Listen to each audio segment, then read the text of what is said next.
Hello बच्चों, मैं Avinash. Welcome to my YouTube channel BG universe. आज हम करने जा रहे हैं एक प्रैक्टिस सेट, क्योंकि 12 तारीख को बच्चों का पेपर है, बोर्ड एग्जाम है, इसलिए हम एक प्रैक्टिस सेट हल कराएंगे जो कि एक्सपेक्टेड होगा। तो हमारा जो प्रैक्टिस सेट है उसका जो पहला क्वेश्चन है वो इस प्रकार है। अभी इसमें 5 भाग दिए जाएंगे। जो प्रैक्टिस सेट आएगा आपका पेपर का, उसमें मैं डायरेक्ट करा रहा हूँ। तो पहला क्वेश्चन ऑब्जेक्टिव में आएंगे, कम से कम 20 क्वेश्चन आएंगे अप्रोक्स। तो उसमें से पहला क्वेश्चन ये दे रखा है कि यदि दो धनात्मक पूर्णांक p और q को p equal A B square और q इज इक्वल्स टू दे रखा है ए क्यू एंड b के रूप में व्यक्त किया जा सकता है, तो हमें बताना है ए और बी अभाज्य संख्या है। तो एलसीएम बताना है पी और क्यू का। तो एलसीएम निकालना तो बाएं हाथ का खेल है, आप निकाल दोगे। तो एलसीएम निकालते हैं। First of all we take, पहले हम क्या लेंगे, पहले हम वैल्यूज रख लेते हैं। तो पी की जो वैल्यू है वो है ए और बी का स्क्वायर, ये यहाँ पे हम हल कर रहे हैं। और क्यू की जो वैल्यू है वो है ए क्यू बी। अब इसमें अगर मुझे एलसीएम चाहिए तो क्या करूंगा, और एचसीएफ चाहिए तो क्या करूंगा, क्योंकि मैं दोनों निकाल दूंगा। क्वेश्चन क्या पूछते कोई पता नहीं। तो एलसीएम के लिए मैं इसको थोड़ा सा फैक्टराइज कर लेता हूँ, ए इंटू बी, क्योंकि बी 2 बार है इसलिए मैंने बी 2 बार लिख दिया। ठीक है। अगले में मैं क्या करता हूँ, इसको भी फैक्टराइज कर देता हूँ क्योंकि पूर्णांकों को। तो ये ए मेरे को 3 बार लिखनी पड़ेगी, क्योंकि ये 3 टाइम है, 3 बार है। और यहाँ पे आगे बी। अब अगर एलसीएम होता है तो जो मैच कर रहा होता है वो भी लेते हैं, और जो नहीं मैच कर रहा होता वो भी लेते हैं। तो जो मैच कर रहा है उसमें से तो ये आ गए, और जो मैच नहीं कर रहा वो क्या रह गया, एक बी रह गया और ये दोनों ए रह गए। तो इन तीनों अब इनका समावेश कर लेते हैं। तो ए की पावर बन जाती है यहाँ पे 3 इंटू बी की पावर बन जाती है यहाँ पे स्क्वायर। तो बी की पावर डबल हो जाएगी, इसका मतलब ए क्यू बी स्क्वायर। ये हमारा क्या बन जाएगा, आंसर बन जाएगा। अगर इसी में अगर एचसीएफ निकाल दे, ये हमारा एलसीएम है, अगर इसमें एचसीएफ निकाल दे तो हम लेते सिर्फ मैचिंग वालों को, जो मैचिंग है। तो इसमें ए और बी यानी कि ए भी हो जाता। ठीक है। ओके मेरे बच्चों, अगला क्वेश्चन। तो ये है हमारा अगला क्वेश्चन। इस अगले क्वेश्चन को करेंगे। इससे पहले मैं बता देता हूँ, जो अभी हमने क्वेश्चन किया था उस क्वेश्चन में जो भी आंसर हो आपको सही लग रहा है, जो हमने निकाला था उस पर टिक कर लेना, क्योंकि उसमें मैंने टिक नहीं किया। तो अब इसी का हल करते हैं। ये दूसरा क्वेश्चन क्या है, दूसरा क्वेश्चन है कि यदि 91 और 26 यानी 91 और 26 का एलसीएम 182 है, तब एचसीएफ क्या होगा। यानी कि इसने एचसीएफ पूछा है 91 और 26 का, यानी 91 और 26 का क्या पूछा है, एचसीएफ। ये भी बहुत इजी है, अभी पिछले वाले के जैसे। तो हम सबसे पहले क्या करेंगे, इन दोनों को लिख लेंगे। तो एलसीएम हमारा दे रखा है 182 और एचसीएफ दे रखा है, एचसीएफ तो निकालना ही है, एचसीएफ देखा रखा है हमारे पास। जो ए की वैल्यू यानी कि जो फर्स्ट नंबर है, ए को हम कैसे डिनोट करते हैं, फर्स्ट नंबर से। यानी कि प्रथम संख्या कौन सी है हमारी, तो प्रथम संख्या हमारी 91 यानी 91। और जो सेकंड नंबर का सेकंड नंबर है, सेकंड नंबर है 26, यानी कि इसको बी से डिनोट कर लेते हैं। ठीक है। अब हम क्या करेंगे, हम लगाएंगे जो फॉर्मूला हम एक्सरसाइज 1 में पढ़ के आए हैं, वो वाला फॉर्मूला लगाएंगे, जो कि होता है HCF LCM into HCF equal में होता है ए इंटू बी। इसको आप आगे पीछे कैसे भी कर लो। तो हमें क्या रखना है, हमें वैल्यूज रखनी है, बस वैल्यूज पुट करनी है। हमारा जो ए है वो 91 है, बी है वो 26 है, और एलसीएम हमें दे रखा है 182 यानी 182। एचसीएफ निकालना है, तो बेहद इजी पड़ेगा। इसको इधर ले जाओगे, इंटरचेंज करोगे पक्षांतर, तो 91 और 26 के नीचे मल्टीप्लाई की चीज डिवाइड में आ जाती है, भाग में आ जाती है। तो ये भाग में आ गई। अगर ये कट रहा है तो इसको काट दो। तो कितने टाइम कट रहा है, पहुंच कर, तो ये 2 बार कट रहा है, इसको 2 बार काटा, 2 से ये 3 बार कट जाएगा। तो इसका एचसीएफ हो जाएगा 13। देखना आंसर में 13 कहाँ है, तो ये टिक कर दो। ये हमारा अगला क्वेश्चन, निम्नलिखित में से कौन सी एक अपरिमेय संख्या नहीं है। तो इसमें ये ध्यान देना है कि इसमें अपरिमेय संख्या कौन सी नहीं है, क्योंकि कोई ना कोई इसमें परिमेय संख्या होगी, कोई ना कोई इसमें अपरिमेय संख्या होगी। तो वही हमें फाइंड आउट करना है। तो ये देखिए, ये √2 है और ये एक अपरिमेय संख्या है। ये भी एक अपरिमेय संख्या है, √5 भी एक अपरिमेय संख्या है। एक √c ही जो इसका ऑप्शन सी है, यानी कि √4, एक यही है जो परिमेय है, क्योंकि ये 2 का स्क्वायर हो जाएगा और ये कैंसिल आउट हो जाएगा, यानी कि 2, और 2/1 क्या हो जाएगा, परिमेय। यानी कि ये p/1 का p/q का जो थ्योरी है वो सॉल्व करते हैं, ठीक है। चलो नेक्स्ट क्वेश्चन। तो ये है हमारा अगला क्वेश्चन जो कि सेट में है। यदि अल्फा और बीटा 5x² - x + 4 की शून्यक है, अल्फा और बीटा इसके शून्यक है, तो अल्फा और बीटा का मान ज्ञात करना। बेहद इजी क्वेश्चन है, कोई दिक्कत नहीं है, अभी सॉल्व कर देते हैं। पहले हल लिखेंगे फिर देखते हैं। सबसे पहले हम इसको उड़ाएंगे। ये क्या है, 5x² - x + 4, इसका पहले फैक्टराइजेशन करेंगे। तो फैक्टराइजेशन क्या होता है कि 5 और 4 का पहले मल्टीप्लाई करके देखो, यानी कि 20 आ रहा है, तो मल्टीप्लाई करने पे मिलाना है 20, और ये वाला साइन देखते हैं, यानी प्लस है तो जोड़ने पे मिलाना है 1। तो ऐसा कोई फैक्टर होता है 4 5 जो, तो ये मिल गया हमें 5x² - 4x 5 से कर देते पहले 5 एंड 4, बड़ा हमेशा आगे लिखते हैं, ब्रैकेट लगा देंगे 4। अब इसके बाद इसको सॉल्व कर दो, 5x² - 5 मल्टीप्लाई हो जाएगा माइनस के अंदर, जब माइनस के अंदर मल्टीप्लाई हो तो ये प्लस का हो जाएगा, प्लस में 4, इसके इक्वल में आप 0 लगाते चलें। अब इन दोनों में जो फैक्टर है, इन दोनों में जो फैक्टर है वो अलग अलग कर लें। इसमें 5 और x कॉमन आ रहा है, तो यहाँ से x - 5 बचा, इसमें +4 कॉमन आ रहा है, सॉरी यहाँ से 1 बचा, यहाँ से x + 1 बचा। तो बच्चों इस सवाल में थोड़ा सा एरर है यहाँ पे, ये बोर्ड का जो क्वेश्चन पेपर है उसी में दिक्कत है, यहाँ पे माइनस है।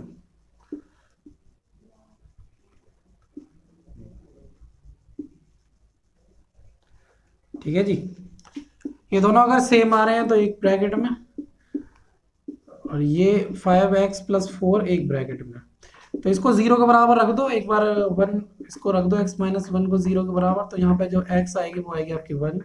एक बार इसमें रखोगे तो 5x + 4 = 0, इसको इधर ले जाओगे तो ये हो जाएगा 5x = -4, x की वैल्यू हो जाएगी -4/5, -4 को इधर ले जाओगे तो ये हो जाएगा 5x = -4, और x की जो वैल्यू हो जाएगी -4/5 हो जाएगी। तो ये देख लीजिए ये कहाँ पे अप्लाई कर रही है, या ये वैल्यू होगी या ये वैल्यू होगी, तो ये दिख रही है मेरे को D, तो यही है हमारा आंसर। Next question. तो ये है हमारा अगला क्वेश्चन, और इस क्वेश्चन में थोड़ा सा दिमाग लगाने वाला क्वेश्चन आ गया है कि निम्नलिखित में से किस समीकरण का मूल 2 है। तो इसमें 4 समीकरण दे रखे हैं, और इन चारों समीकरणों को हमें हल करना होगा अगर ये हमें पता करना है। तो इसका एक दिमाग लगाना है, अगर जैसा क्वेश्चन आया है तो कभी कभी थोड़ा दिमाग लगा के हो जाता है। तो मैं इस क्वेश्चन को देखता हूँ, यहाँ पे मेरे को दिख रहा है 5, जब मैं 5 को 1 से मल्टीप्लाई करूंगा 5 बचा 5, यानी कि मुझे मल्टीप्लाई करने पे 5 चाहिए, और प्लस करने पे, इस वाले साइन को देखते हैं, प्लस करने पे 4 चाहिए। तो ऐसा कोई फैक्टर बन रहा है, तो ऐसा कोई फैक्टर नहीं बनता, तो ये तो होगा ही नहीं। इसमें चलते हैं दूसरे में, तो ये है -12, और 12 को 1 से मल्टीप्लाई करूंगा तो 12 बन जा 12, क्योंकि जहां कुछ नहीं होता वहां 1 मानते, इसलिए 12 बन जा 12। अब इसमें फैक्टर करोगे माइनस करने पे 3, तो ऐसा कोई फैक्टर नहीं बनना, तो ये भी कटस कर दो। फिर उसके बाद चलते हैं सी पर। सी में है 6 2 12, यानी कि हमें मल्टीप्लाई करने पे मिल रहा है 12, 6 दूनी 12, और प्लस करने पे हमें 7 लानी है। तो ऐसा कोई फैक्टर है जो कि ये बना रहा हो, 7 बना रहा हो प्लस करने पर, तो हाँ बना रहा है, 4 3 12, 4 और 3 7, तो ये लाई कर रहा है। एक बार दूसरे को भी देख लें, क्या पता दूसरा हो या ना हो, तो एक बार देख लेते हैं। 3 2 6, यानी कि 3 दूनी 6, ये 6 बना रहा है, और मल्टीप्लाई करने पे 6 आ रहा है, तो हमें घटाने पे 6 लाना है, तो घटाने पे 6 कभी नहीं आ सकता ऐसा, तो ये भी नहीं होगा। तो हमारा जो ऑप्शन है वो सी हो जाएगा, राइट आंसर इसका क्या हो जाएगा, सी। बिना हल करे, बिना कॉपी पेंसिल उठाए ये हो सकता है, ठीक है। तो अगला क्वेश्चन है हमारा 6वां, ये कह रहा है कि उस एपी का 18वां पद बताओ जिसके पहले 2 पद -6 और 1 है, जिसके पहले 2 पद -6 और 1। तो हमें दे क्या रखा है, इस क्वेश्चन को हल करेंगे जल्दी से, क्योंकि ज़्यादा क्वेश्चन ज़्यादा नंबर का नहीं है। ये पहला है A1 दे रखा है -6 और A2 दे रखा है आपका 1, यानी कि हमें पहले दो पद दे रखे हैं, पहला और दूसरा। उस AP का 18वां हमें ज्ञात क्या करना है, 18वां पद ज्ञात करना है। तो इसके लिए हमारे पास क्या है, पहले तो हम डिफरेंस निकाल लेते हैं। तो डिफरेंस निकालने के लिए हमें A2 माइनस A1 करना पड़ेगा, तो जो कि हमारा निकल जाएगा 6 माइनस 1 जो कि हो जाता है -7। ठीक है ना जी, काट दो। तो हमें डी निकालना है, A2 माइनस A1 करना है। तो A2 की वैल्यू है 1 और A1 की जो वैल्यू है वो माइनस करके, ये वाला माइनस लगा के माइनस का 6 दे रखा है। तो ये हो जाएगा 1 माइनस माइनस माइनस ये प्लस हो जाएगा, तो वो 6। तो हमारा जो आ जाएगा डी आ जाएगा कुल मिला के 7। तो अब हमें डी मिल गया। A2 है हमारे पास, A1 है। अब हमें फॉर्मूला लगाना है A18। तो हमें जब A18 का फॉर्मूला लगाना तो हमारे पास होता है A plus n minus 1 into D, यही होता है फॉर्मूला। तो A18 निकालना है तो हम क्या करेंगे, A हमारे पास दे रखी है 1 तो -6 प्लस n हमें निकालनी है। तो 18 हमारा m जो हो जाएगी 18 हो जाएगी -1 इंटू डी की जो वैल्यू है वो 7 है। अब इसी को सॉल्व करोगे तो ये हो जाता है 18 माइनस 1 करोगे तो जो हो जाएगा 17, और 17 का मल्टीप्लाई 7 से करोगे तो ये हो जाता है 17 सत्ते हो जाता है 119, और इसमें जब माइनस का 6 लेस करोगे तो जो हो जाएगा 113। देखो ये ऑप्शन कहाँ पर लाई कर रहा है, ये कर रहा है ऑप्शन ए, आंसर इज। तो ये हमारा अगला क्वेश्चन, बिंदु P जिसकी जो डिस्टेंस के बिंदु दे रखे हैं 2 और 3 कि मूल बिंदु से दूरी ज्ञात करनी है। तो हमें निर्देशांक ज्ञात करने हैं इसका, कुल मिला के ही है। तो हल करेंगे सीधे डायरेक्ट, इसके जो ऑप्शन दे रखे हैं उनसे हमें मैच करना है। तो P दे रखा है हमें 2 और 3, तो हम इसमें मान लेंगे मूल बिंदु, मान लेंगे माना मूल बिंदु Q मान लेते हैं, जो भी मान लेते हैं 0 और 0। ठीक है, और कोई चारा नहीं है हमारे पास, 0 0। तो हम इसमें फॉर्मूला लगाएंगे डिस्टेंस का, यानी कि दूरी का। दूरी बराबर जो होता है हमारा फॉर्मूला होता है, आप भली भांति जानते हैं, x2 माइनस x1 का square plus y2 minus y1 का स्क्वायर। ठीक है, तो इसमें x2 की वैल्यू तो हम एक तरफ लिख लेते हैं, जो 2 और 3 है ये मान लेंगे हम x1 और y1, और 0 और 0 मान लेंगे, इनको मान लेंगे x2 और y। ठीक है, तो जो x2 की वैल्यू है वो 0, 2 का स्क्वायर और प्लस 0 माइनस 3 का स्क्वायर, इस पर चढ़ा देंगे हम रूट। तो इसका कुल मिला के स्क्वायर करेंगे तो ये हो जाएगा -2 का स्क्वायर, और ये हो जाएगा -3 का स्क्वायर के रूट।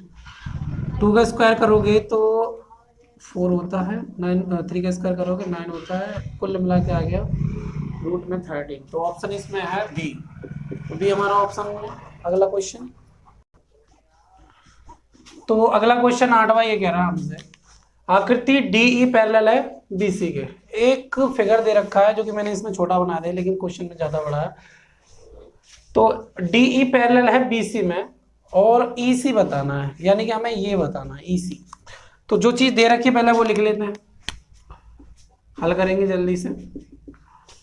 तो जो DE है वो बतानी है, तो सबसे पहले हम देख लेते हैं हमें दे क्या रखा है। AD दे रखा है इक्वल में 1.5 सेंटीमीटर यानी 1.5 सेंटीमीटर। AE दे रखा है 1 सेंटीमीटर, और DB दे रखा है 3 सेंटीमीटर।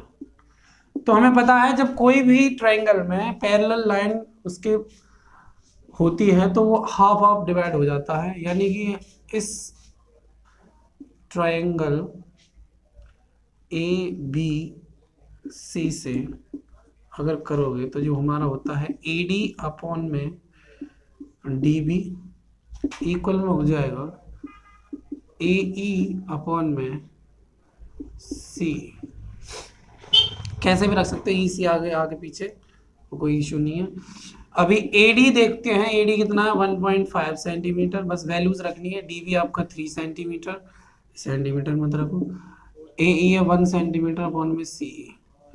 तो क्रॉस मल्टीप्लाई करोगे अगर मैं ये पॉइंट हटा देता हूँ यहाँ पे 30 हो जाता है, इससे ये कट जाएगा 2 टाइम। अब कर लेते हैं क्रॉस मल्टीप्लाई, तो सी इज इक्वल्स टू हो जाता है हमारा 2, और हमारा जो ऑप्शन है वो है B. B is the right question, right answer. अगला क्वेश्चन,